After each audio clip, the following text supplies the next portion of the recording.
Hello and welcome back to the Retro Perspective series covering each and every issue of the official PlayStation magazine. This time we have issue number 8 from July of 1996.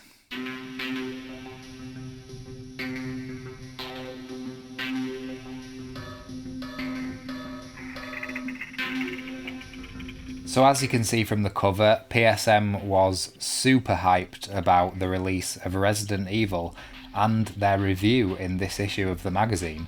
So why don't we mix it up a bit this time and start out with the reviews. And Resident Evil gets a 9 out of 10 from PSM. They start out by apologising for reporting that the blood in Resident Evil would be green in the English version.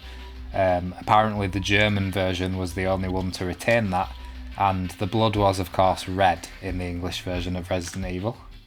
They seem to like the graphics quite a lot. Firstly, you'll spend a good deal of time goggling at the sheer visual splendour of Resident Evil. Texture mapping, light source polygons, pre-rendered backgrounds, it has all these things.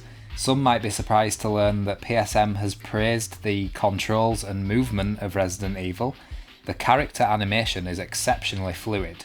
It needs to be, because you can find yourself in the tightest of situations needing to make minimal adjustments to stance, perhaps to raise and lower the revolver when savage birds come swooping by. Even the rolling demonstration on the CD fails to do justice to the beauty and movement of Resident Evil.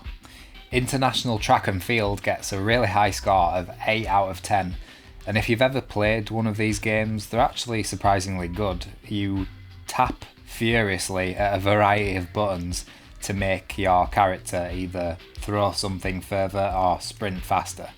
PSM says the first problem with the game lies in the comparative skill of the computer opponents.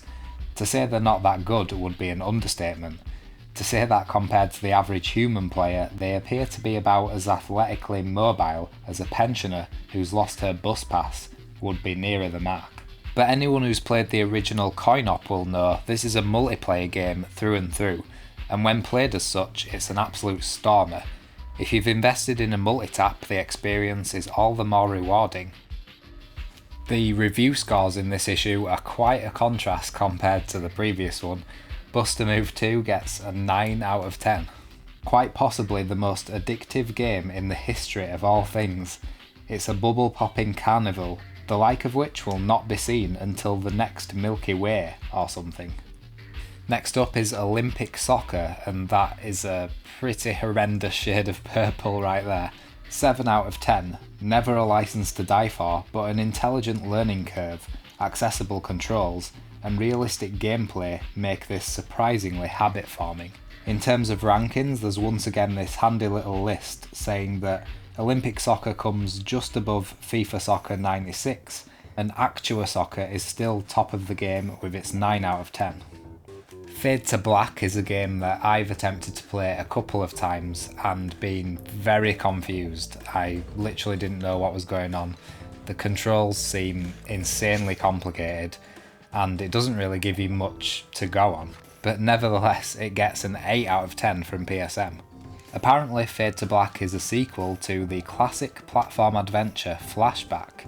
About time we got a sequel then, and what a sequel this has turned out to be. The camera follows Conrad from a few feet behind him and slightly above. While this gives you a great view of Conrad's bomber jacket, it doesn't really give you much insight as to what lies ahead. When you draw your gun, however, the camera zooms into a position just behind Conrad's shoulder, giving you a good view of any potential targets, no matter how distant. Fade to Black is a fabulous sequel and a top game in its own right. A few niggles, but mostly this is a stormingly good adventure. Well, I guess I'll have to give it another go then. We saw a preview for this in the previous issue, I believe. Cheesy is a 3D platform game that I'm sure not many people have heard of because I've never heard anyone talk about it. Welcome a small mouse with a predilection for all things cheese. He's a platform game character. You've encountered Jumping Flash, Rayman, Mickey's Wild Adventure, Gex, and guitar-swinging Johnny Bazooka Tone. Of the gang, only Jumping Flash has excelled, this being a genuinely innovative and often head-spinning three-dimensional experience. The others are mere journeymen treading a well-worn bridle way. Essentially, Cheesy is a Flash 2D platform game with some rather splendid 3D graphics. The mouse sports some rather natty green shorts and a pair of cloggy brown shoes. His aim is to escape the castle via a teleportation spell. En route, young Cheesy has to collect the ingredients to mix said spell. Surprisingly enough, most of them seem to be pieces of, you guessed it, cheese. An interesting platformer with plenty of neat touches and lots of cheese. Smashing graphics, but generally plays the role of a traditional jump and shoot game. Not too much interesting news from July of 1996 really. PlayStation had a price drop announced at E3 of that year, down to £199 in the UK and $199 in the US. Cheeky bastards. A slew of new game announcements from E3, including NBA Shootout, NCAA Game Breaker, Beyond the Beyond, Carnage Heart, Twisted Metal 2 and many more. Sony's first party studio Psygnosis were hard at work on many games: Wipeout 2097, Discworld 2, Destruction Derby 2 and Lomax in Lemmings Land, which turned out to be called The Adventure of Lomax. This is a great PS1 game, a platformer in the style of Rayman that's set in the Lemmings universe. On to the previews, an update on F1, which has been touted in previous issues as revolutionary in terms of realism in racing games. Using a combination of team diagrams, slides, videos and photographs from the Who Works in Formula 1 book, the cars have been hand-modelled to exacting standards. The basic shell is made up of about 160 polygons, yes, we've counted. Each car is individually textured and given their authentic shape. Even the sponsors' logos are on the cars. The cars are based on data from the 1995 season. In Grand Prix mode, the cars will react realistically to different surfaces. You'll skid on the grass and vibrate on the rumble strips. The Grand Prix mode will be a real simulation of Formula 1, but it's forgiving enough to make it playable. The arcade mode has been tweaked considerably so that you can accelerate and brake wildly and throw the car around as much as you like. A similar game to both the Chaos Engine and Syndicate Wars, Konami's Project Overkill may be another one that's been lost to time. This is what it said on a piece of paper that Konami sent us. The planet, Viscera 2. The mission, to destroy its military and political infrastructure. The team, 4 highly disciplined, heavily armed professional mercenaries. Violence plays a solid centre of the midfield role in the majority of shoot 'em ups, and Project Overkill goes in with both feet, just below the knee. The game is deliberately being targeted at the 15 and over age range. If you splat one of the plethora of CPU controlled hooligans, you can walk over them and leave bloody footprints. Bloody footprints was a really big feature in the PS1 era. Here's a preview for Firo and Claude, a grumpy middle-aged orangutan, a sharp-talking streetwise alley cat, a counterfeit gang. Enter BMG's new platform shoot 'em up. Firo and Claude is played in an isometric 3D environment, but there are interjections of Virtua Cop style shooting sequences. There's much platform hopping too. The action takes place in a fictional American city made up of 18 complex isometric locations. You can negotiate the levels in a number of ways, and best of all, 2 can play simultaneously. Platform cum shoot 'em ups are a grand idea, and if executed with aplomb, they're usually tremendous fun if the mechanics and structure are clean. There's no reason why Firo and Claude shouldn't be a fine double act. Okay, let's move on to some reader letters now, and this month we have some quite ticked off readers to say the least. Please, will somebody tell me what is going on? First, Games World on Sky, Games Master on Channel 4, now Bad Influence. The demise of computer-based programs on TV is incredible. At a booming time for computer sales and a possible audience in the millions, the TV companies decide to pull the plug. The lack of computer shows is even more incredible when you think of the coverage of minority sports and pastimes. Surely the BBC, ITV and Sky have a duty to give people what they want, as we are the ones who pay for the service. Magazines are a great way to gain information, but sometimes you need to see a game working, and retailers often won't let you go through 5 or 6 game demos. The only free information on TV is via teletext on Channel 4. So come on, TV companies, get your act together and give the games players what they want. First off, it should be stated that Games Master is merely off the air at the moment, but will be back and running into its 6th series very shortly. There could be a number of reasons why most video game based TV shows have ceased to be produced. It could be that they were all dreadful. It could be that video games simply don't work as the basis for good television. But one thing is certain, if a show gains a good audience, it stays on, and if it doesn't, it's axed. It's clearly the case that the shows we have so far been given didn't produce the viewing figures necessary for their survival. You're right, the general public should be given television to suit their interests, but on the evidence so far, it seems that shows based around video games are simply unwanted by the vast majority of punters. Portable PlayStation. Will Sony will bring out a handheld machine? A friend has a SNES magazine which has news of a new 32-bit Super Game Boy that costs around $100 and $150 and will be released by the end of the year. Also, will there be any playable demos of Alien Trilogy on your cover disc? It's unlikely that Sony will be developing a handheld games machine in the near future.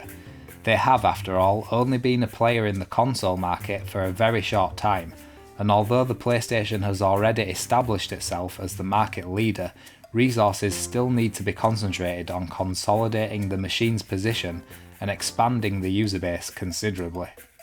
Quality control. With its immersive graphics, sound, and gameplay capabilities, the PlayStation blows long and tuneful raspberries at the Sega Saturn.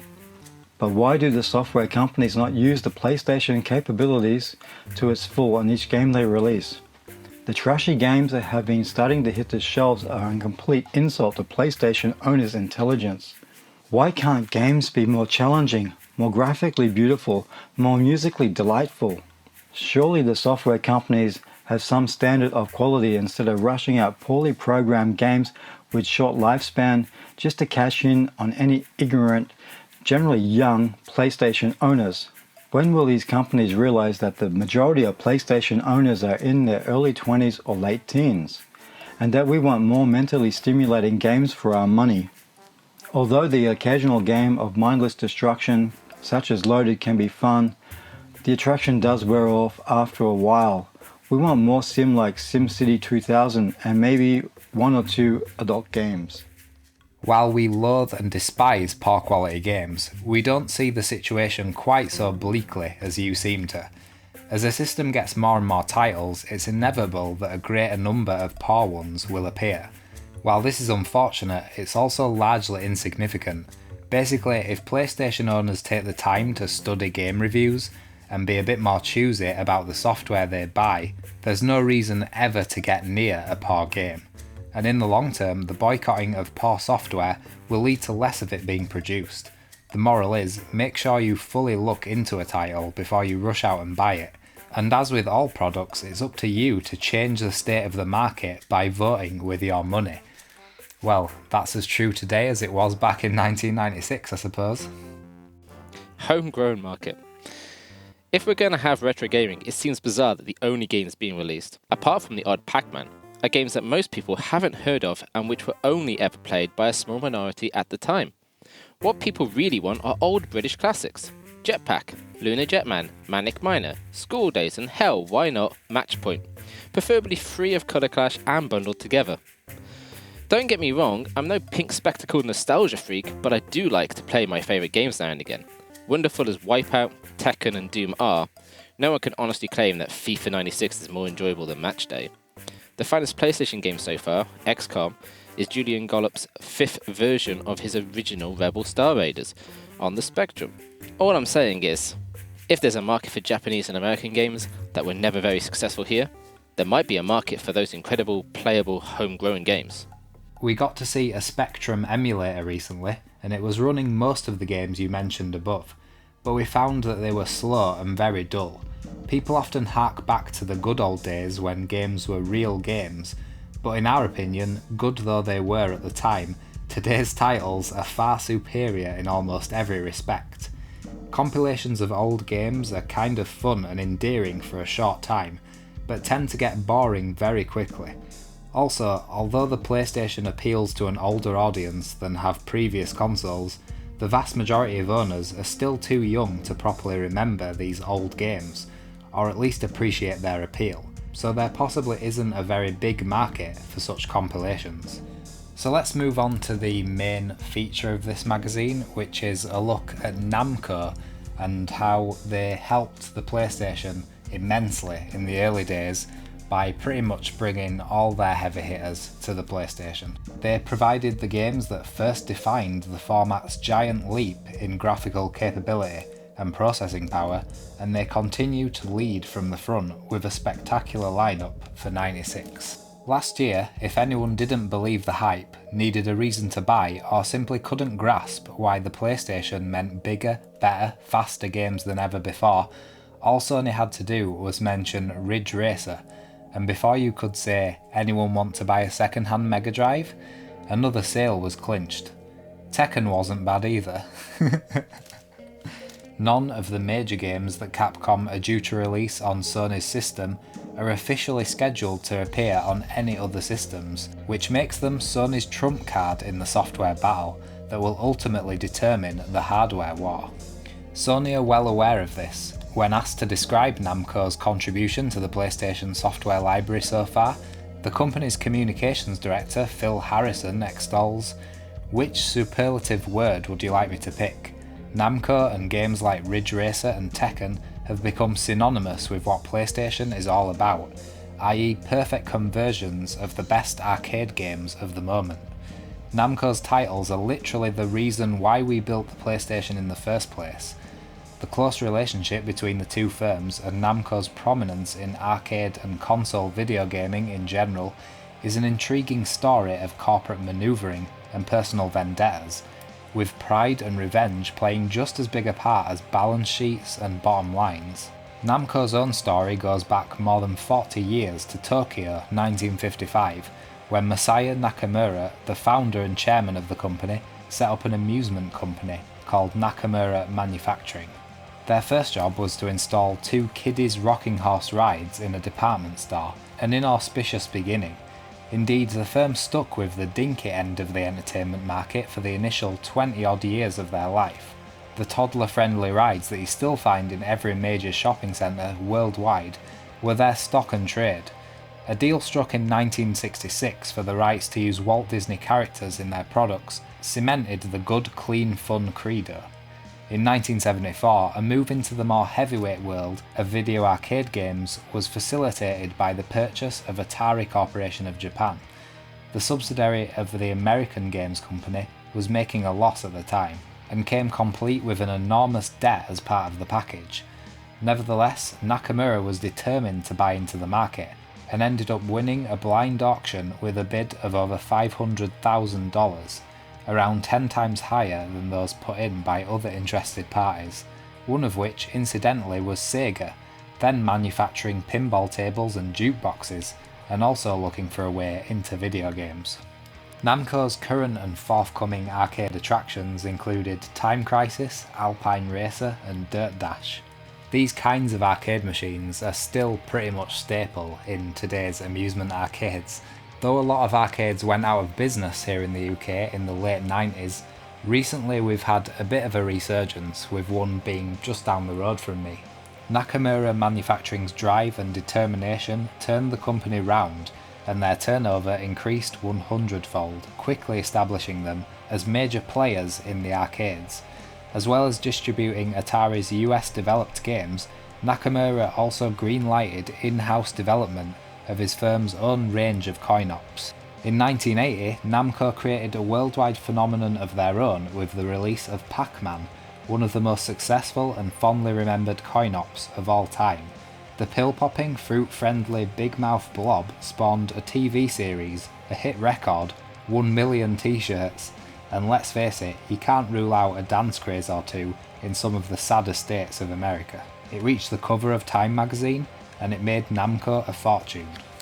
In 1984, Namco became the first company other than Nintendo to publish games for the NES. It was a lucrative business, One of Namco's first NES games, a conversion of the Xevious coin-op, sold so well that its profits funded the construction of a massive new head office in Tokyo, known to this day as the Xevious Building.